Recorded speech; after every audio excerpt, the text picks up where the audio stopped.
Hello and welcome, and in this video we're going to be talking about the graphs and transformations of cube root functions. Now before we jump in, if you haven't watched a video on the graphs and transformations of square root functions, go back and do that, because this is really just going to build upon that, and we're going to be going a little bit quicker through the transformations since the only new one we introduced in the last video. Now, in order to talk about the graph and transformations of cube root functions, we first need to take a look at what the parent function of a cube root is, which is as shown, y equals the cube root of x, or you could write the cube root as the exponent of 1/3. This is very similar to how you were able to write the square root as the exponent of 1/2. So these are the parent functions of the cube root family, very similar to square root. Now, when we take a look at that graph, we should notice that the graph is actually continuing to the left forever, also continuing to the right forever. So the domain is actually all real numbers. Same actually with the range. If we look, this graph actually is going to continue down forever and also continue up forever. So the range is actually all real numbers. And that's kind of a big difference between the square root function. The square root function had a restricted domain and a restricted range, and that's because you can't take the square root of a negative number. That's why we had those restrictions. You can with cube roots though. So the cube root function has a domain and range of all real numbers, as we see here. So that is the domain and range of our parent function. Now we need to talk about transformations. Now the transformations are actually going to be identical to pretty much every other function that we have covered up to this point. Let's go ahead and take a look at that graph real quick, just to take a look. So as we see here, A is once again going to vertically stretch and compress the graph depending on the value of A, as well as reflect it over the x-axis. So once again, that's exactly what A does, okay? Now, H, remember, is going to shift the graph left and right horizontally, okay? And K is going to be shifting the graph up and down vertically, okay? And remember, there was one other transformation, and that was the value of B.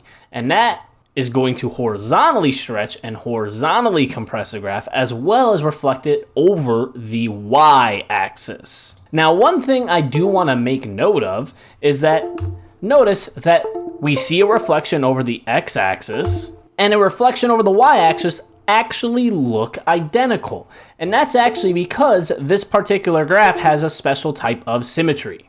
And what that symmetry is called is origin symmetry.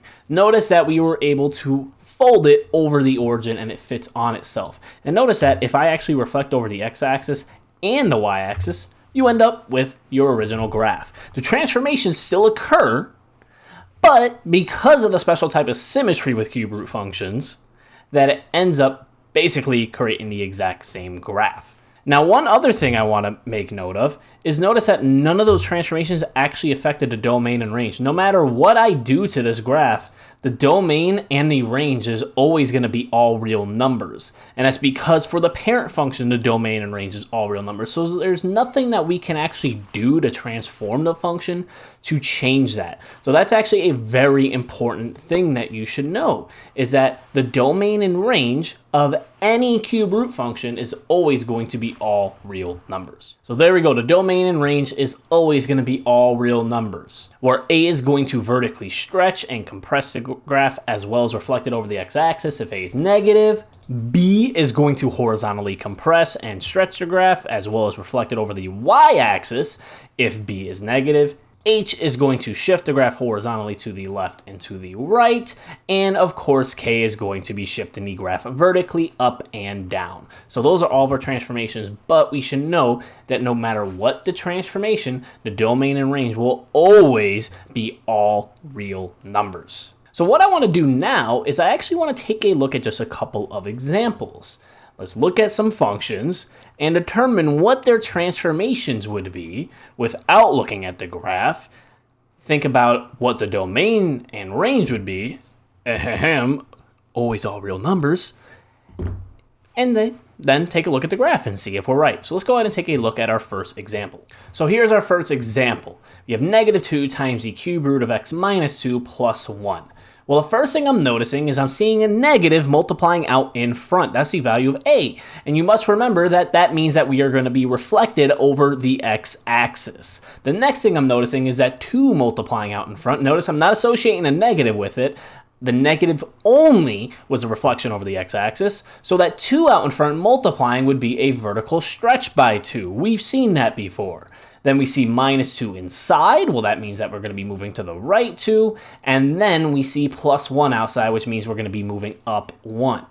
Now, what would the domain and the range be? Well, remember that the domain and range is always going to be all real numbers for every single cube root function. Don't get this confused with square root functions. Square root functions will always have a restricted domain and a restricted range, and you need to be able to determine what that is. But it's kind of easy for cube roots because it's always just all real numbers, negative infinity to positive infinity. And that's exactly what we see in the graph. Notice that this graph is continuing forever to the left and forever to the right, as well as up and down forever. So that would be all the information for our first cube root function. Let's take a look at another one. All right, so let's take a look at this function here. So we have the cube root of 2x plus 8 and then -3. Now, one thing that you need to remember, and we covered it in the last video, whenever you have something multiplying x directly in the function, you must factor that out in order to really get what the transformations are. Well, I'm noticing that there is a 2 multiplying the x directly. So you might be looking at that +8 and going, well, that means it's moving to the left 8. But you would be wrong because you need to factor out that 2. And when I factor out that 2, I get the cube root, of 2 times the quantity of x plus 4 and then -3. Now the 2 inside, that's inside. Remember HIVO, horizontal inside, vertical outside. Since that's inside, it's affecting it horizontally. Remember, it's always kind of the opposite. It's actually going to be a horizontal compression by a factor of 2. And now you might be able to realize, hey, that's actually moving to the left 4 and not left 8, but then the -3 still means that we are moving down 3. And if we take a look at the graph, we see all of that. Notice that that middle section here is at the point -4, -3, and that's because we moved left 4 and down 3. But also remember that that has absolutely no effect on the domain and range.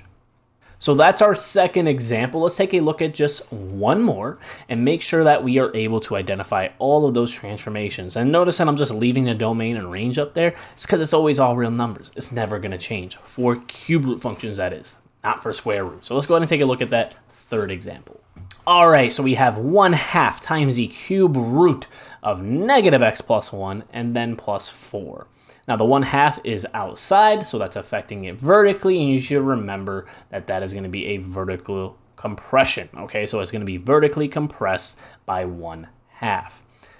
Also, there's a negative multiplying x directly. This is one that actually kind of trips people up. They're not recognizing that something's multiplying x directly, but you do have a -1 multiplying x directly. Because if you're looking at that, you might think it moves to the left 1.